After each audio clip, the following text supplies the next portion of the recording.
So our market's ignoring the inflation. Well, it just seems like right now in the United States, not so much in Canada because our inflation rate is 1.7% and our target is 2%. So we're well below the target. But in the US, we're starting to see inflation get closer to the 3% mark. But at the same time, we're starting to see a weakness in jobs growth. We can put up a chart to show this monthly job changes in the United States, and it'll clearly show. Take a look at the last few months.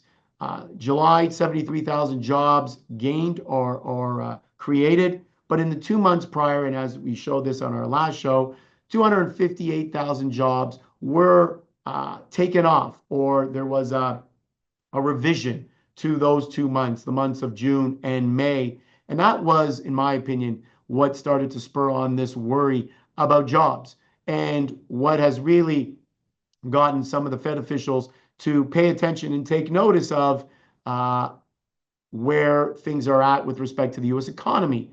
And some of the Fed officials are saying we're seeing a slowdown, and we think that the Fed needs to cut rates to get in front of this and not, wait too long. Because if the U.S. lets things get out of hand, if they start to see negative jobs, that might be too late to cut rates. And I think the Federal Reserve would like to be a lot more proactive than reactive with respect to this. But our next chart will show you that, yes, they may have a jobs slowing down issue, at least a mild one, even though 4.2% unemployment rate in the US, but they're starting to see inflation rise. Our next chart shows PCE, a rise in PCE, 2.8, 2.6%.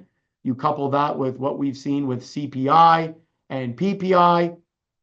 Our next chart shows the US CPI coming in at core above 3% now, 3.1% versus 2.7%. Couple that with PPI, which we don't have here, which also is getting closer in and around that 3% mark. You talk about import prices coming into the United States, up 0.4% last reading. Again, a number we have not seen in a long time. You're starting to see a lot of pressure on prices. And so what does the Fed do? What does the United States do? Do they focus more on slowing economy? Although I'm sure President Trump would say the economy is definitely not slowing. Or do you focus on this, what looks like a rise in prices? Will this just be a temporary rise in prices? Will it be a temporary pullback in jobs? That is the question that the Fed has to deal with. But it just seems like right now, Fed officials are starting to focus more on the jobs and less on the inflation.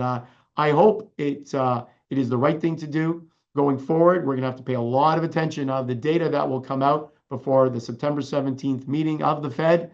And I think that will dictate what the Fed does, whether they cut a quarter point. I don't think they will go as high as a 50 basis point cut, but we're just going to have to see what the data tells us.